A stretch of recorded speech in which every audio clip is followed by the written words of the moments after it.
इसको अगर 100 दफा कोई शख्स पढ़ ले, अच्छा। ला हौला वला कुव्वता इल्ला बिल्लाह, सही सही। लेकिन पढ़ना कैसे है? पढ़ना इस तरह नहीं है कि आप बस पढ़ते जाएं। ये है क्या? ला हौला वला कुव्वता इल्ला बिल्लाह असल में क्या है? हौल का माना भी कुव्वत है और कुव्वत का माना भी कुव्वत है। ला हौला वला कुव्वत, यूं कह लीजिए ना कोई इज्तिमाई ताकत, ना कोई इनफिरादी ताकत, इल्ला बिल्लाह, सिवाय अल्लाह के। या ना गुनाह छोड़ने की ताकत, ना नेकी करने की ताकत, सही। इल्ला बिल्लाह। यानी या तो एक को पॉजिटिव बना ले, एक को नेगेटिव बना ले, या एक को इज्तिमाई या एक को इनफिरादी। सही। अब अल्लाह के सामने इसको अपना मसला समझ के ना, अपना जो भी मसला है वो सोचे, सही। और सोच के अपने अल्लाह के सुपुर्द कर दे।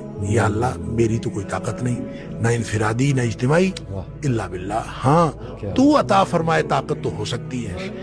यूं मैं इसको कहता हूं, ये बेबसी का कलमा है। बेबस आदमी अपने अल्लाह के सामने बेबसी का इजहार करे इस कलमे के जरिए। सही सही।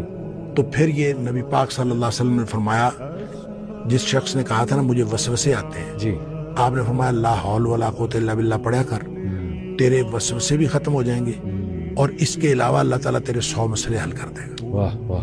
आप अंदाजा करें, एक शख्स के 100 मसले होते नहीं है।